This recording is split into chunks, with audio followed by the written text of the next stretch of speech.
Punta daw sila uncle sa beach. Pwede ba akong sumama? Ay, hindi. Walang mag-aasikaso sa inyo dun. Baka malunod kayo. Sasama naman sila uncle at ibang pinsan ko eh.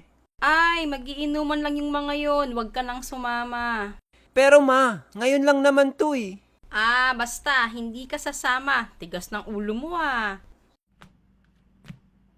Oh, ano? Pinayagan ka? Hindi po eh. Kawawa naman. Sige, next time ka na lang sumama. Iiyak na yan! Iiyak na yan! Oh, ba't ka umiiyak? Malis na sila. Hindi mo kasi ako pinayagan. Sa susunod ka na lang sumama kapag kasama kami. Matagal na naman ako maghihintay. The next outing. Hoy Jen, mag-impake na kayo. Ay sus, ang tagal-tagal nyo. Di ba gusto nyong mag-outing? Dalian nyo, baka mamaya maiwan tayo niyan. Alright, buti nalaban yung paborito kong brief. Hoy! Sa akin yan! Anong sayo to? Sa akin to, binili namin to ni mama sa ukay-ukay. Hay! Pati brief pinag-aawayan nyo pa? E pare-parehas lang naman yung mga yan? Ma, nakita mo ba yung tuwalya? Ay, hindi ko alam. Gamitin mo yung mata mo. Auntie, pahiram nga daw po ng kaldero nyo. Hay! Yan na naman yung mga hiram-hiram nyo tapos hindi nyo binabalik. Kung ibabalik nyo naman, wala na yung mga takip. Hay! Huwag kayong mag-alala, auntie. Ibabalik din namin. Siguraduhin nyo, ha? Ma, Oh, bakit? nasusuka ako ba? Ay, ano ba yan? Mare, may plastic ka ba dyan? Eto, Mare, oh. Oh, ayan, dyan ka magsuka. Bakit kasi ang dami mong kinain kanina? Ah, nagsusuka! Mahina! Mahina! Mahinang nilalang! Ah! Yung anak nyo nakalabas yung ulo sa bintana. Pakipasok na lang, baka kung anong pamangyari dyan. Anak, wag ka nga dyan sa bintana. Sige ka, pagagalitan ka ng driver. Pero ma, gusto ko pa magtingin-tingin. Sige, papaliin niya yung pet mo. Tapos, iiwan ka na dyan sa kalsada. Ay, hindi naman ako ganyang kasama. Ano yun? May naamoy akong tae. Ay, sorry. Tumae yung baby ko. Palitan ko lang ng pampers, ha? Pwede bang tumigil tayo para makalabas muna kami? Wag na. Kayo naman. Mabilis lang to. Baka malate pa tayo sa outing natin eh. Hindi tayo makapag-enjoy. Tuloy lang ang biyahe. Buksan nyo lahat ng pinto. Yay! Makakatingin ulit ako sa labas. Oh, anong nangyayari sa'yo, Jen? Di ko kaya yung amoy ng tayo, ma. Nasusuka ulit ako. Ano yun? Mukhang naflatan tayo, pare. Ano ba yan? Tingnan mo nga. May nasagasaan tayong pako, pare. Kung minamalas nga naman, oh. Kunin mo yung spare. Palitan natin. Ano daw nangyari? Naflatan daw tayo. Ay, nako. Alam nila may lakad tayo, hindi sila nagpalit ng gulong? Ito talaga si kumpare. Kahit kailangan ng palitan yung gulong eh, hindi nagpapalit. Hayaan mo na, Mare. May spare tire naman sila eh. Tsaka, kahit bago o hindi, wala talagang takas kapag nakasagasa ka ng pako, di ba? Sabagay, pero dapat talagang inaayos nila yan bago bumiyahe. Pag yung makina talaga ang sira, naku, uwi na lang ako, Mare. Ano ka ba? Wala ka talagang pasensya. Musta mga pare? Napalitan nyo na ba yung gulong? Oo, kumare. Tapos na. Tara na, para makapagtanghalian na tayo doon.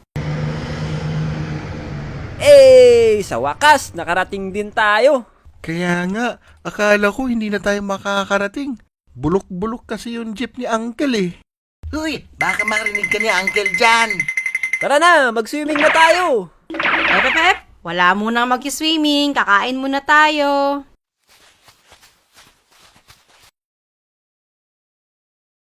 Hindi pa pala luto eh.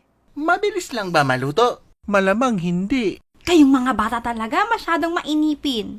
Tulungan niyo muna yung mga uncle niyo magluto. Ano ba yan? Magsiswimming na nga lang, magluluto pa. Sila na bahala dyan. Basta, tulungan niyo ang mga uncle niyo pagluto para matuto din kayo sa buhay. Tong mga batang to. Ano na naman pinagtatalunan nyo dyan? Sabi ni Mama, di kami pwedeng mag-swimming hanggat di pa kumakain. Di pa pala luto. Tas gusto niya na matuto daw kami magluto. Di ba, makakaistorbo lang kami sa inyo? Huwag ka mag-alala, Jen. Mabilis lang to. Tsaka, alam mo bang hindi kumpleto ang outing nyo pag wala kayong mga tagaluto? Isa ito sa pinaka-importanting parte ng outing dahil kung walang pagkain, wala kang lakas may pagsabayan sa alon ng dagat. Sa bagay, tama kayo, Uncle. Okay, sige na, tutulong na ako sa pagluluto. Oh, kunin mo yung bangus tsaka yung mga ibang ingredients natin dyan habang inihahanda ko yung ihawan. Ito na, Uncle. Anong gagawin ko dito? Hiwain mo yung sibuyas at kamatis dyan para ilalagay natin sa loob ng bangus. Ha? Nilalagay pala to sa loob ng bangus? Oo naman, para mas masarap yung bangus. Sige na, hiwain mo na yung mga yan. Okay na, Uncle. Lagyan mo na ng seasoning, tapos ipasok mo sa loob ng bangus. Okay na, Uncle. Iluto mo na to. Pep, di pa tapos. Babalutin pa natin yan ng foil. Foil? Bakit natin babalutin ng foil? Para hindi kaagad masunog yung bangus natin. Pag walang foil, pwede din tayong gumamit ng dahon ng saging. Amazing! Oh, ilalagay ko na to sa grill ha. Ikaw na bahala magpaypay nito. Pagkatapos mo dito, tulungan mo ako iluto yung iba pang ulam. Okay, Uncle.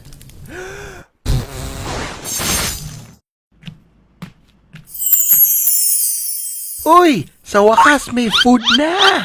Marunong na magluto si Jen. Next time, siya na magluluto para sa atin. Isa na akong ganap na tagaluto sa outing. Kaya sa mga next na outing, hindi yan matutuloy hanggat wala ako. Asus! Natuto lang, yumabang na. Pwes, hindi ka pwedeng kumain ng niluto ko ngayon. Ay, joke lang. Ito naman. Ano ba kayong mga bata? Kung ano ang pinagtatalunan nyo, kumain na kayo bago kayo maubusan. Ma, kulang sa kutsara. Asa na yung mga binili natin? Nilabas na lahat kinulang pa rin? Ano ka ba? Mga sinaunang tao nga, nabuhay kahit walang kutsara. Magkamay na lang, te. Ah, ganon. Sige, sa akin na lang tong huling plato. Nani? Nireserve ko yan para sa akin eh. O siya, tama na yung pag-aaway nyo. Maghanap na lang kayo ng dahon ng saging dyan. O kaya, mga plastic na hindi ginagamit. Pwede rin yung mga takip dyan. Yan na lang gamitin nyo. Uy, eto, pwede na tong gawing pinggan. Marunong naman ako magkamay eh. Hindi ko na kailangan ng kutsara. Tsaka mas masarap kaya kumain gamit ang kamay. Di ba guys? Huwag kayong pupunta sa malalim. Dito lang kayo sa may pangpang. Alalayan niyo yung mga mas bata sa inyo. Ma, Ano na naman? grabe, tinawag lang, galit na agad. Alam ko na yung tono mo. May pabibili ka na naman. Ma, bili mo ako ng salbabida para sure na hindi ako malulunod. Diyos me, mahal-mahal ng rent ng salbabida na yan. Tapos interior lang naman ng gulong yan eh. Sige na ma, tignan mo, may salbabida yung mga kasama ko. Ako lang yung wala. Makikipag-agawan pa ako doon para lang maranasan yung salbabida. O siya, tumingin ka na doon. Di mo naman ako titigilan tungkol dyan sa salbabida na yan. Thank you ma. Mag-ingat kayo ha. Huwag kayo masyadong pumunta sa malayo. Akala ko dati kapag may salbabida ka, safe ka. Hindi pala.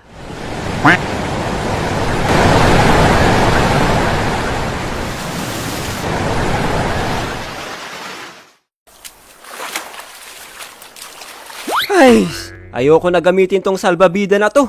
Bumabaliktad naman ako pag may alon. Ang dulas pa sa katawan. Isa pa tong tire valve na to. Tumutusok sa katawan ko. Ang sakit.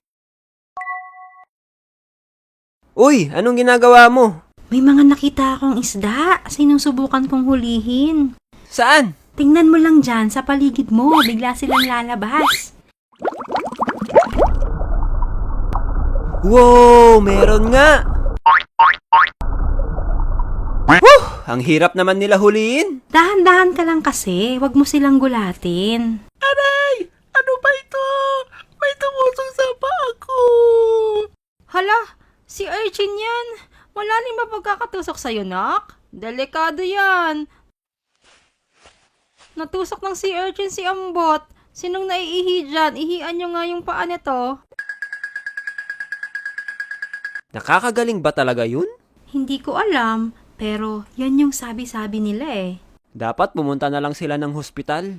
Malay mo, may hiling galing talaga yung ihi sa tusok ng sea urchin, di ba? Uy, Jen! Laro tayong buhangin! Hoy, laro daw tayo ng buhangin. Tara, tara! Tignan nyo ang aking sandball!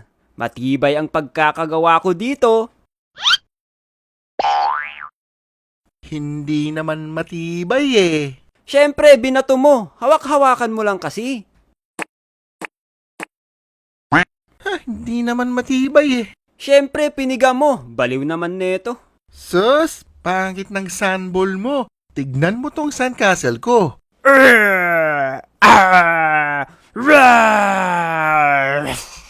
Hoy, ba't mo sinira ang sandcastle ko? Di ba nga, castle yan? Ako yung monster na atake sa castle mo. Zeus, gusto mo lang sirain yung castle ko eh. Sinira mo yung sandball ko eh. Ay naku, pati ba naman yan? Pinag-aawayan pa nila. I love you, Burnik? Crush niya si Burnik. Sa dinami-dami ba naman ate, si Burnik pa?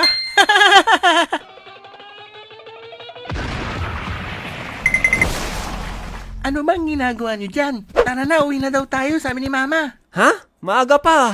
Kaya nga eh, nagkukulik pa ako ng shells doon eh. Ay, magsipagpalit na kayo, uwi na tayo. Baka magabihan pa tayo sa daan.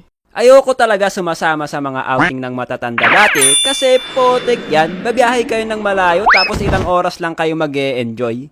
Well, naiintindihan ko naman sila kasi tumatanda na rin ako. Yung energy na meron tayo nung bata tayo, ibang-iba kapag matanda ka na. Madali ka na mapagod, gusto mo nang umuwi, ayaw mo nang nagagabihan, ayaw mong naabutan yung traffic. Pero sa mga bata, hindi nila masyado alam yun. Kaya nga pansin nyo kapag outing, di ba? May mga batang umiiyak kapag pinapaahon mo na sa swimming pool. Kasi gusto pa nila mag-enjoy, hindi pa sila pagod. Kaya opinion ko lang sa mga magulang dyan, kung hindi nyo masabayan yung energy ng anak nyo, doon lang kayo mag-outing sa malapit para mas maraming time mag-banding-banding. Or mag-stay kayo ng 2 days or 3 days sa pupuntahan nyo para sulit. Ay, ang dami mong sinasabi. Mag-impake na kayo, ilagay nyo na sa plastic yung mga basang damit nyo. Ma, nawawala yung brief ko! Hay, ewan ko sa brief na yan. Sabihan nyo yung driver, wag masyadong maglalasing ha. Uncle, wag daw po kayo masyado maglalasing. Magdadrive pa daw po kayo. Hey, sinong laseng? Ako laseng? Nagkakamali ka bata? Hindi pa ako laseng. Tsaka bakit uwi na tayo kagad? Maaga pa lang nga. Naloko na.